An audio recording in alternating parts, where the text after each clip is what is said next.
On va voir ici comment introduire une légende pour nos figures et comment quand même renvoyer et mettre dans notre texte les noms ou bien les numéros de nos figures correspondantes. Et finalement, on verra comment créer une liste figure.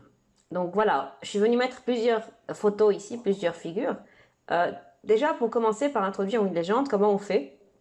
Soit on va dans référence et on peut cliquer ici sur insérer une légende, soit aussi on sélectionne notre figure, bouton droit et insérer une légende. Vous allez avoir le même menu que si je clique ici, d'accord?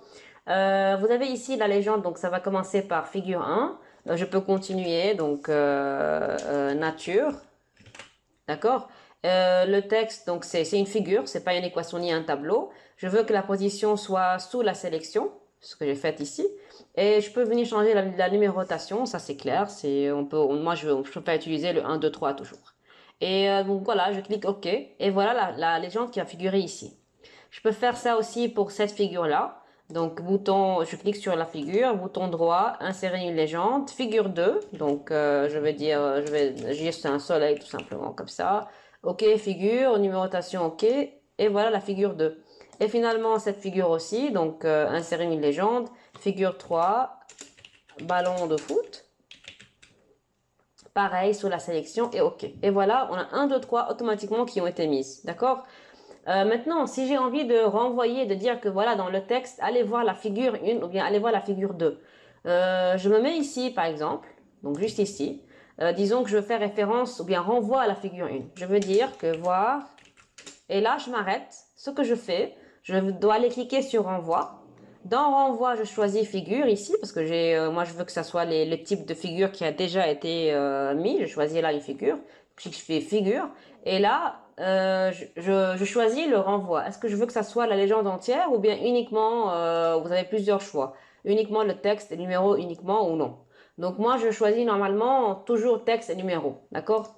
Et évidemment, chacun choisit et puis selon vos besoins, vous faites le choix ici que vous voulez.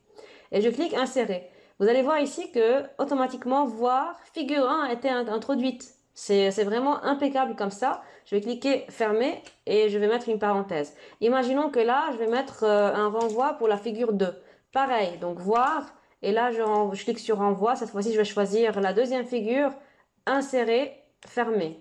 Voilà. Et finalement, à la fin, donc je vais dire voir cette fois-ci, figure, donc toujours, mais cette fois-ci le 3, insérer, fermer. Et évidemment, pour changer un petit peu la police, on peut tout sélectionner, et puis, ou bien plutôt, je peux prendre ça, aller dans accueil, et cliquer sur reproduire la mise en forme, et je remets le tout ici, comme ça. D'accord? Donc là, j'ai dû faire une petite erreur, je vais cliquer sur CTRL Z, comme ça. Et je vais juste mettre donc reproduire et je vais affecter ceci ici. Pareil, reproduire. Voilà. Et pareil pour la figure 3. D'accord? Donc voilà en fait comment on peut introduire ou faire un renvoi de nos figures dans notre texte. Et ce qui est vraiment très pratique, c'est on peut mettre à jour tous les champs. Ça veut dire que par exemple, imaginons que je vais effacer cette figure-là. Voilà, avec la légende. Maintenant, j'ai figure 1 et figure 3. Donc, je peux venir cliquer sur figure 3 comme ça, bouton droit, et je clique sur mettre à jour tous les champs. Et voilà comment j'obtiens maintenant un 2. Automatiquement, il y a la série qui va se faire sans que devoir retaper le tout à la main. C'est vraiment extraordinaire et très pratique. Et pareil ici, je dois venir enlever voir figure 2 parce que je n'ai plus la figure 2. Je vais l'effacer. Et puis, on peut venir cliquer ici et bouton droit et cliquer sur mettre à jour tous les champs. Et voilà le résultat. Et on peut évidemment remettre le tout comme ça. Voilà. Donc voilà, c'est vraiment très pratique d'utiliser les légendes automatiques avec les renvois. Tout va se mettre à jour si jamais il y a n'importe quelle modification. Et c'est vraiment hyper pratique lorsque vous avez de très grands documents. Donc là, je vais mettre un CTRL Z parce que j'ai besoin d'avoir les trois figures. Voilà, donc j'ai trois figures. Maintenant, si on a besoin d'avoir une liste des figures, donc j'ai envie quand même, si c'est un doctorat ou une thèse, j'ai besoin de mettre au début de mon document la liste des figures que j'ai dans ma thèse. Donc je vais le mettre ici, et si je vais dans référence, je peux cliquer sur insérer une table des illustrations. Ou bien, c'est l'équivalent de dire que c'est la liste de mes légendes. Donc je fais ça, vous allez avoir ce menu-là. Et normalement, on peut garder le tout comme ça. Ça, c'est l'aperçu. Vous avez la figure 1 avec le texte et la page. Et si jamais on a envie de changer, vous n'avez qu'à cliquer sur Option et sur Modifier pour changer le format. Mais normalement, c'est vraiment un format qui est assez classique qui peut être utilisé. Et je lui dis ici que je vais inclure le texte et le numéro. Donc je clique sur OK et voilà en fait ma légende bien ma liste qui va apparaître. Donc encore une fois, je peux cliquer donc ici et puis je peux aller mettre à jour tous les champs. Même les pages vont être modifiées selon le changement qui a été fait au cas où j'ai dû supprimer ou bien changer une légende de n'importe quelle figure que j'ai dans mon document. Donc maintenant, si j'ai envie de personnaliser davantage ma liste, je peux revenir ici, insérer une table des illustrations.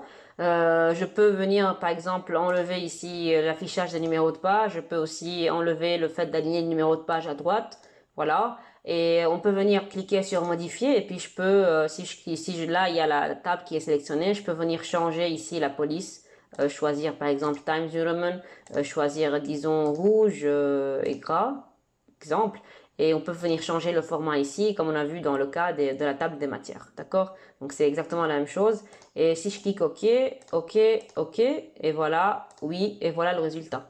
Donc voilà, c'est exactement la même chose, c'est très pratique et ça devient vraiment très automatique une fois vous introduisez le tout d'une manière qui est bien cohérente. Tout va être automatisé si jamais il y a n'importe quelle modification. Donc voilà.